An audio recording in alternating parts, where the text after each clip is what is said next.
Okay, here's a video that I was thinking of for a while now. My top 10 favorite SpongeBob characters. So let's get to it, shall we? Here we go.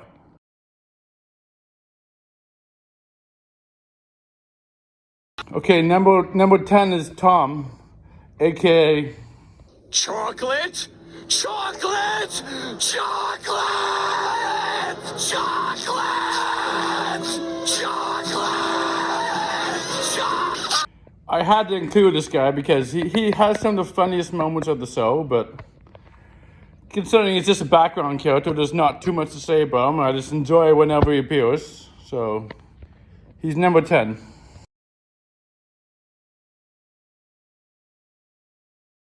Idea. Why don't I call someone whose job it is to fix it? You know why? Because when I need a job done, I get someone with a job to do that job. Okay, number 9 is SpongeBob himself. He's very low because honestly he's one of those characters where he really is just best at the pre-movie, as they say, the golden age.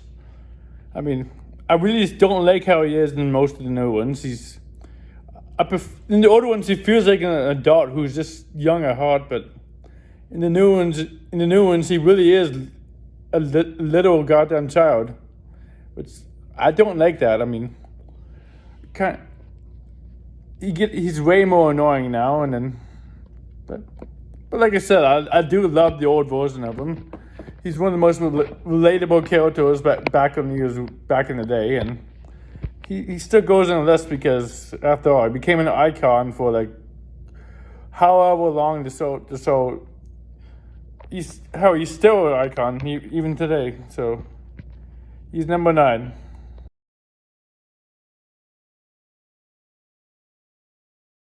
Good, then you let me go. Yeah, sure, why not? Then, in that case, I am good.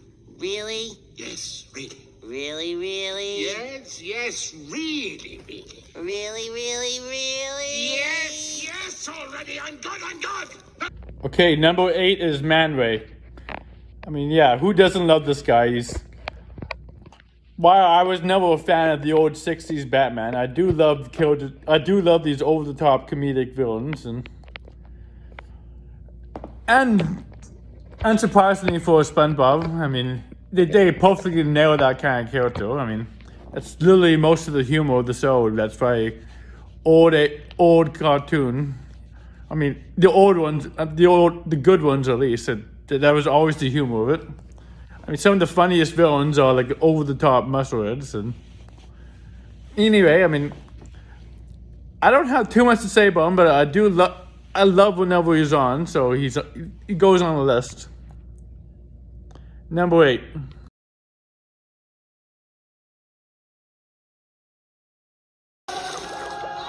bet your lily white livers I'm the Flying Dutchman.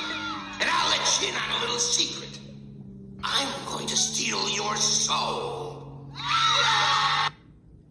Okay, number 7 is Flying Dutchman. I mean, we always loved this guy.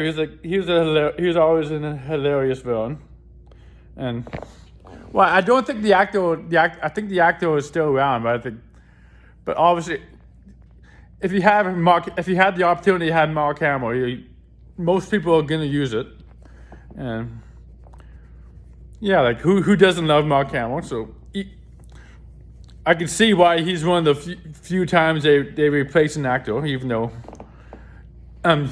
Steven always felt strongly about that. But anyway, like there's not much to say about him either. Just whenever he's on, it's almost always hilarious episodes, and he's never actually scary. He's always too comedic and hammy and hilarious. But I haven't seen the movie, but I hear it's been doing very well. So regardless, I mean, he's on the list, number 7.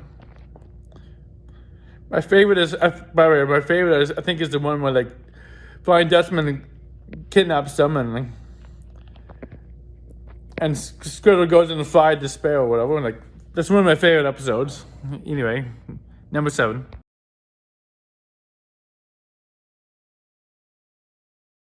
I'm done with my ship, Mr. Krabs. And let me just say, there will come a day when I will make something of my life, and I will never have to set foot in this grease trap again. Yeah, we'll see you at your lunch break, Squidward. Okay. Okay, I think number 6 is Squidward. I mean, he's never been my favorite character, but it's always been said that the older you get, the more you relate to Squidward, and everybody loves him, so he deserves to go on the list.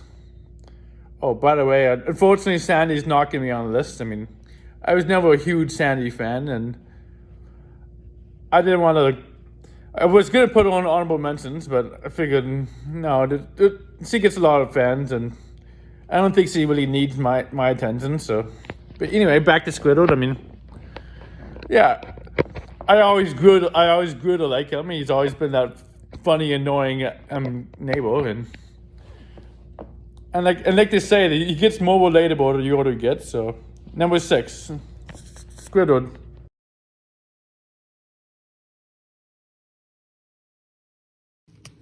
Listen up, you villains. I want to eat my meatloaf. If you don't get out of here, then by the power invested in me, I now pronounce you man and wife. What is going on in here? You may kiss the bride. Okay, number 5 is Mermaid Man.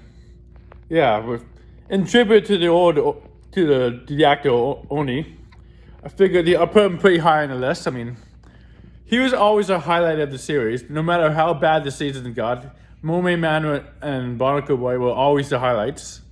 Some of the best writing was always through their episodes, and it's clear that the team always loved those old DC comics and the 60s Batman show, and then that was always the vibe that they got, and yeah. And then of course I don't have too much to say about, but I just wanted to tribute the actor, and by putting him in number 5. Who doesn't love Mermaid Man?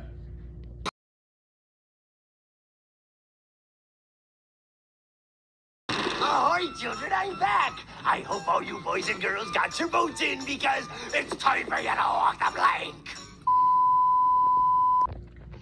Okay, number 4, Patsy the Pirate. Yeah, this is a guy I didn't really like as a kid, but the older I got, I just found him hilarious. He's always been the highlight of even the worst episodes. We were always excited to see Patsy the Pirate. I mean, it's Tom Kenny. Of course, it's gonna be an amazing character. I mean, some of the funniest moments is the fourth wall. Like, I love the Christmas one where he pulls the puppeteer of the parrot and the man falls down. Oh my god, that's always like a highlight of the series to me. It makes me laugh to think about it. Anyway, I mean, it's always been very cheesy, but you can tell it's supposed to be cheesy. They purposely show bad effects and it's always been a humor to SpongeBob. Anyway, number 4.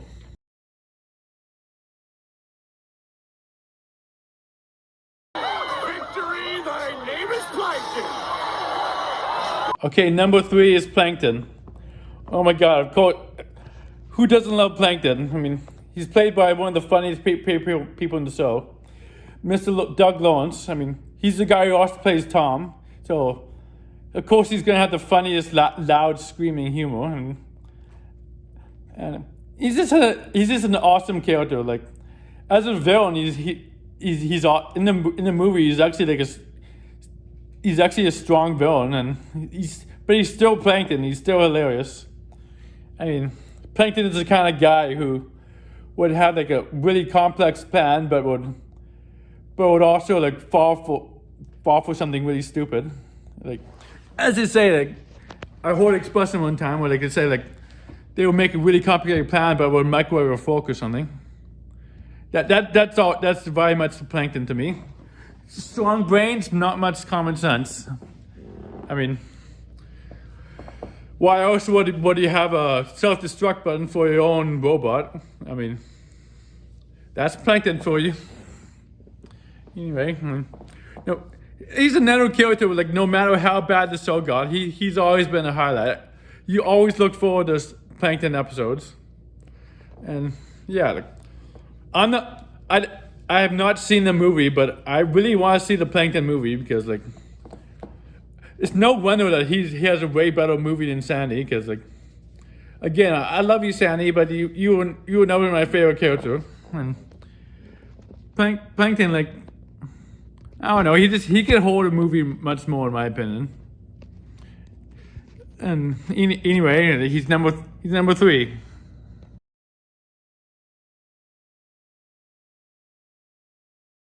Okay, children, it's time for the grand unveiling of Krabby-Land! Okay, number 2 is Eugene Krabs. Yeah, I know Mr. Krabs gets a lot of hate, I mean, especially in the new ones, but he was always my favorite character. I mean, I don't know, it's just, I hate the ones where Mr. Krabs is a full-on villain. Like,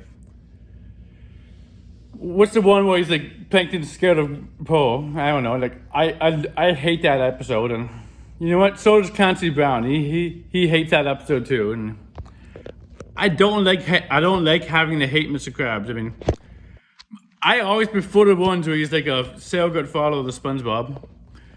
Well, they have that kind of with that kind of duo. He's a bad influence, but he's still a parental figure to him.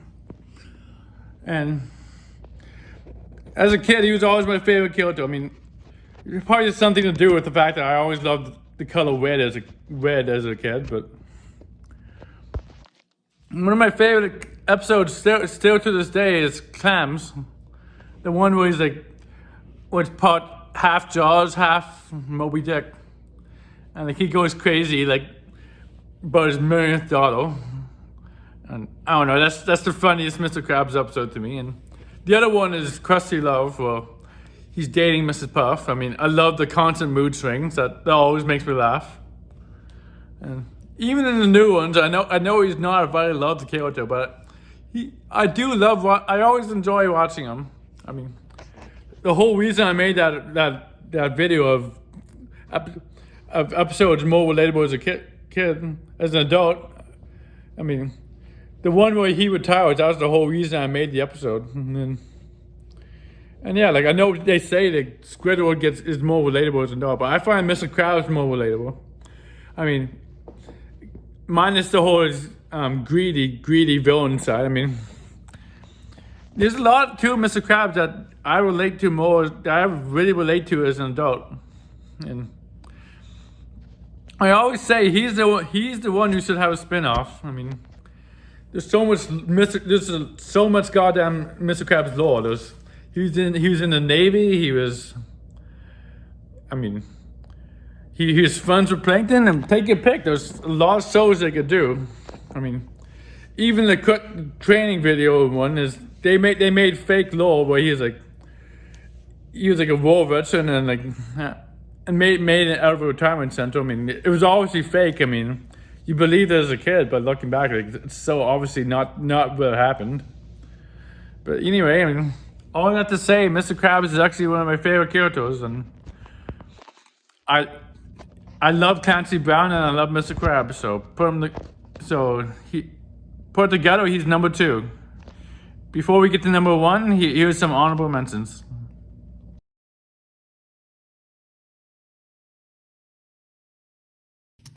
Okay, Mrs. Puff, what's my final score? 6. Woo! And how many do I need to pass? 6. Ooh. 100. What? 600. You need 600 to pass. You got 6. Breathe, darn you! Oh, a guy. He's not the Strangler! He's not? I am! Hey.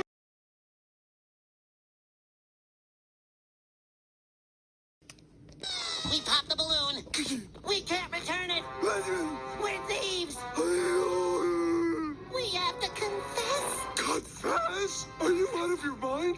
Do you have any idea what they do to people like us? We're not talking about some dumb mail fraud schemer hijacking here.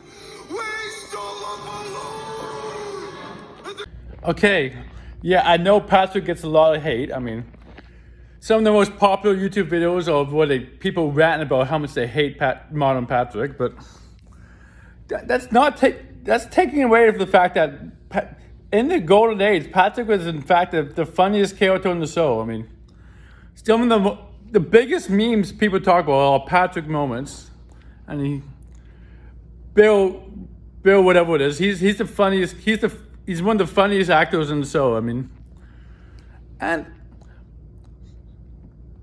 like I said, there's so many videos where people hate Patrick, but I don't know. I started when I actually binge the show, I kind of forgive him because he's still Patrick. I mean, and I know everybody got worse. I mean, SpongeBob got way worse, but Patrick is I still like Patrick. I mean, I'm not surprised he got his own show. I mean, yeah, I don't like the show because like Patrick should never be the main character. He's funny as like the side character, but so I'm not surprised that people don't like it, but still, like, that's not taking away the fact that Patrick is one of the most popular characters. I mean, I can understand why they're doing it. I mean, hell, my niece, like, I gave her a little toy and it was Patrick. Yeah, not SpongeBob, Patrick toy. And yeah, this name an episode, like he has the funniest lines of the show, in my opinion. I mean, people would love to talk about the bad ones, but I prefer remembering him from the good ones. I mean, Golden Age Patrick is probably one of the funniest characters in this on TV, and no matter how much fanboyization he gets, he's still funny. I mean, I still like him in the end, and he goes #1. Yeah, he's my favorite SpongeBob character. Thanks for watching, everybody. Please subscribe. Peace out. Connor out.